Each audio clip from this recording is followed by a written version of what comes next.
Welcome back to Woodcraft 716.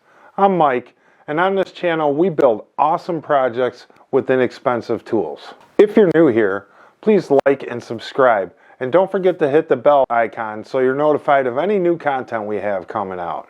Today I'm going to show you how to build this awesome rustic linen closet, or just a cabinet, pantry closet. If you're new to woodworking, you can build this. It's not that difficult.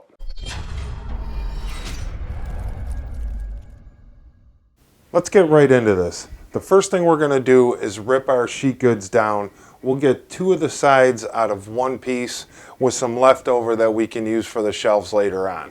I have my fence set to 70 3/4 minus the 1.5 inches for the guide on the circular saw. That gives us 69 1/4.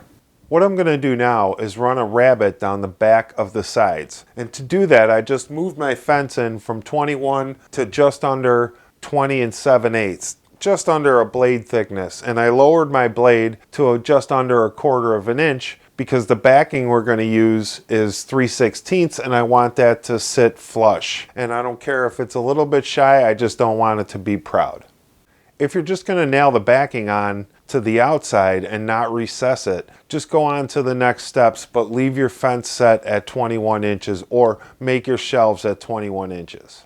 Our fence is set to the exact measurement of our side pieces where we did the rabbet. So I'm going to go ahead, I just raised the blade, I'm going to use the table saw and rip a long strip so we can put 5 dividers. These aren't the shelves that are going to be going in there. There's 2 more shelves, they'll be a different size, slightly smaller. I would normally use a circular saw for this, but since the fence is set to the exact measurement, I'm going to try and rip this 8-foot sheet down on my table saw, which isn't easy in a small shop. Cool, now that that's all done, I got my fence set at 19 1/2. We're gonna need 5 pieces. Now that we finished the dividers, we're gonna drill pocket holes in 4 of the 5. 2 of them are gonna be sandwiched together, so we don't need pocket holes in that one. Let's go ahead and start drilling our pocket holes. What we have here is the side panel and the divider. And we're just gonna place this on the bottom, screw our pocket holes in it, paying careful attention to line up the front. And that's it, we're gonna do the same thing to the top of the unit.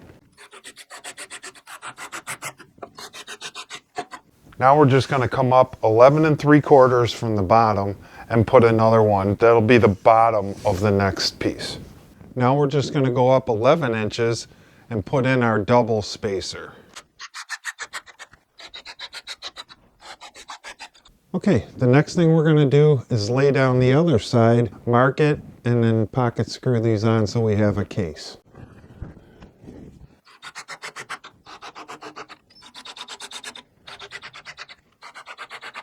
Now we're going to go ahead and cut the top and the bottom at 21 by 21.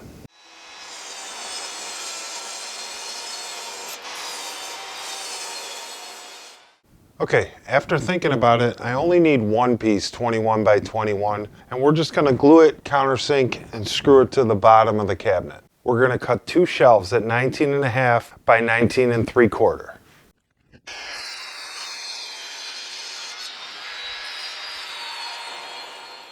We're just going to go ahead and put the pocket holes in the shelves.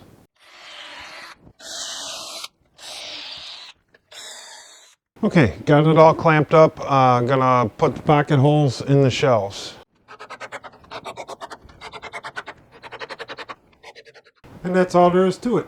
Okay, we're just gonna go ahead and rip the back out of this 3/16 Luan. We're gonna make it out of 2 pieces. That way we only have to buy half a sheet.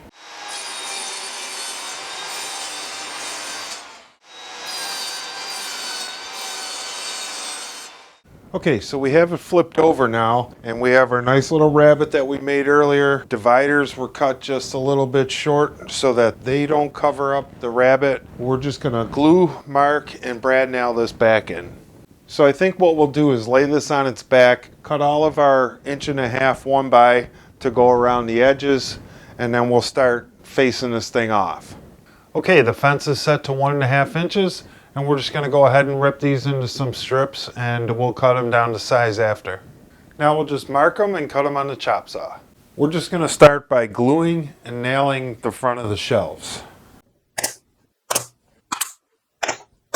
Now that the shelf faces are on, we're going to go ahead and put the long runners on. We're just going to start at one end and work them all the way down.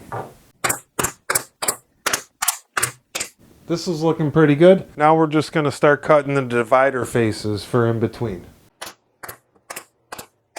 So I'm using these pine glued edges. If you've watched any of my other videos, I tend to use these. I buy them at Lowe's. We're just going to cut it down to 23 by 22 and 3/4, and that'll be for the top of the unit. Okay, so we have our top here and the top of our cabinet on the assembly cart. We're just going to put some glue down on this, flip it up onto the top here, pre-drill, countersink, and put some screws in from the inside of the cabinet. Okay, now we're just going to put this cove on the top around the front and the sides, but not the back, even with the back. Okay, so we're over at the drill press, and I've cut 4 of these 2x4s, all the same size. It doesn't really matter what size they are. I did mark off the corner because we are going to drill some holes for these adjustable feet. They just spin in and out, and so we're going to drill a countersink hole to receive this end, and we'll pound it in. But before that, we're going to drill a countersink hole and then a long hole for the adjustable foot to fit in. Okay, just like that. I went ahead and tapped these in. That's just to receive the adjustable foot. Just like that. Now we're going to go ahead and mount these to the bottom of the cabinet. Installing these is really easy. I'm just going to put the threaded part to the outside top corner. I drilled a countersink. I'm going to glue it and screw it to the bottom. Just like that. Now we're just going to go ahead and rip these down. I got my fence set to 2.5. This is going to be for the kick plate. These are just some 1x pine. So this is the front of the toe kick. I'm just going to put a quick little detail on it with the scroll saw. Of course, you could use your jigsaw. I've just got these sides clamped on so I can line up the front sill plate. I'm going to glue it and nail it. Now I'm just going to glue and nail on the side pieces. And I don't know if you could see it, but these are slightly recessed so that when we put the adjustable feet in there, they'll be just below the surface. So as you can see, this thing is really starting to take shape. Using the leftover from our top piece, we're just going to cut our doors out of this. Because it's a pretty narrow cabinet, our doors are going to be 8 7/8 wide. I'm going to go ahead and cut them to width, and then I'll take them over to the miter saw and cut them to length. And that's all there is to it. Great, we're over here at the miter saw. We're just going to cut these down to 41 1/4. Okay, I have the cabinet laying on its back, and I just placed these in there. They look like they're going to fit pretty good. So what I've done here is picked up these 1/8 inch lattice boards. They're 8 feet long, and I'm just going to use them to frame out the doors. I've cut them to size, and we're just going to glue and brad nail them on. As you can see, I just nailed it and glued it into place, and this one's done. We'll do the same thing to the other side. Now that the doors are all done, we're going to go ahead and start on the drawers. I need 2 drawers at 10 inches wide, so I'm just going to rip my stock down to 10 inches and cut them to size on the miter saw. Now we'll take them over to the miter saw and cut them down to size. To make these drawers, we're just going to use basic pocket hole construction. So I want my sides to be the full length of the drawer, which is going to be 20 inches. So I'm going to cut 4 pieces at 20 inches.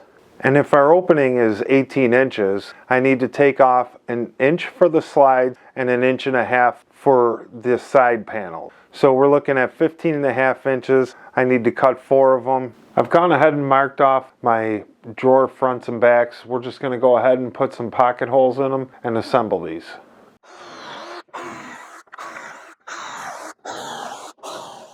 We're just going to go ahead and glue and pocket hole these drawers together. The next thing we need to do is just cut the bottom. We'll do that on the table saw. We just need to cut 2 bottoms 20 by 17. So I have this 1/4 inch maple plywood. We're just going to go ahead and cut them down. We're just going to glue and brad nail them to the bottom of the drawers.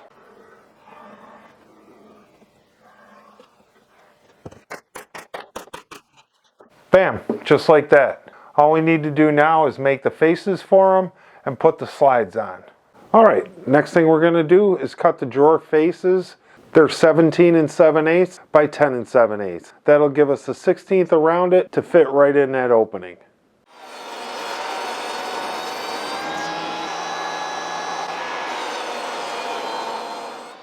Just like that.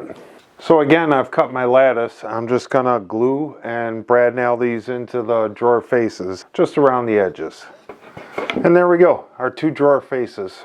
Okay, if you remember, our stiles are 1.5 inches and our side panels are 3/4. So we need to cut a couple strips 3/4 inch wide so that we can put our drawer runners on and attach them to something. So we're just gonna go over to the table saw, cut a couple strips of 1x and glue them and brad nail them in, and then we'll attach our runners. If you like these kind of build videos, let me know in the comments below. And if you're getting any value out of this, please like and subscribe. It really helps these small channels in the long run. If you haven't seen my video on how to install the drawer slides, check it out. I'll put a card above. They're real easy to install. Okay, so I'm just using these 18-inch full extension 75-pound drawer slides.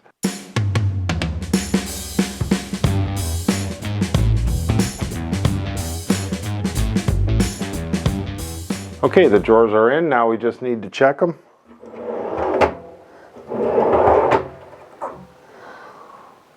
Just like that. Okay, now I'm just going to take this bead molding. I've cut them to size and I'm going to separate between the drawers and the doors. I'm just going to put a little bit of glue on there, just a tiny bit, and some 3/4 inch brad nails. Okay, now I'm just going to install this shoe molding on the very front. So I'm going to glue it and put a couple 3/4 inch brad nails in. I'm really happy about the way this is coming out. The drawer fronts and doors are just sitting in there. We're going to lay this thing down and start sanding it. Now that this thing is all sanded, we're going to go ahead and use some of this Minwax pre-stain conditioner. The customer wants a very dark stain on this, almost black, but you could fill the holes and paint it any color you want. I chose not to fill the nail holes because this is a rustic style piece of furniture. So we're just going to go ahead and pre-stain everything, wait about a half an hour and wipe it off. It's soaking up pretty good, so I'm not sure there's going to be much to wipe off. So I'm using this Minwax semi-transparent color stain black. So we're going to go ahead and thin this out just a little bit. It's water cleanup, but it says to put it on and wipe it off within 2 minutes. I'm mostly concerned about the front because this is going to fit into a little cove, and so the sides and the back aren't going to be as important, but we're going to try to put a nice finish on them. Alright guys, our cabinet's all stained. We're just going to go ahead and apply some of this polyacrylic satin finish to the cabinet, inside and out on the doors, the drawer faces, being careful not to have runs or drip marks in the cabinet itself. I really think it's going to look nice. Okay, we're going to let this dry and then put another coat on. Okay, we're done with our second coat. We're just going to let it dry, sand it, and hit it with a third coat. Okay, we're just going to let this dry, give it a quick sand, 2000 grit, and give it another coat. Okay, we're going to put one more coat on this thing.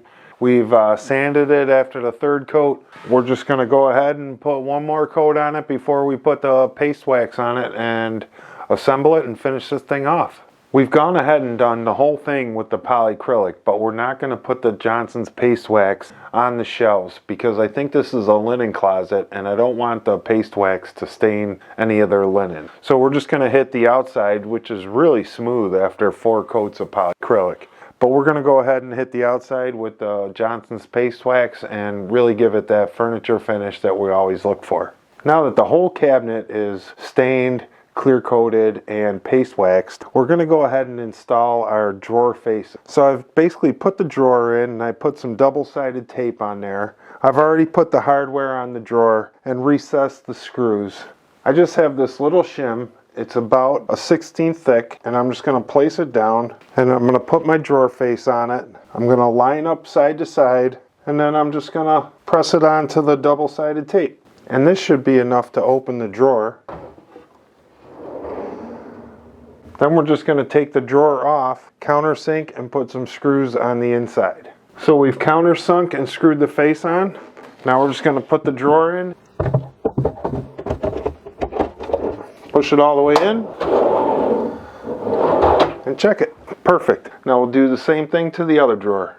To install the doors, I just put the hinges on the door and I lined it up with a shim underneath, and I'm just screwing it to the side of the face panel. And look how this thing turned out, man. It is nice. If you got any value out of this video, please like and subscribe. And don't forget to hit the bell icon so you're notified of any new content we have coming up. And remember to always create and inspire others. Thanks for watching. We'll see you on the next video.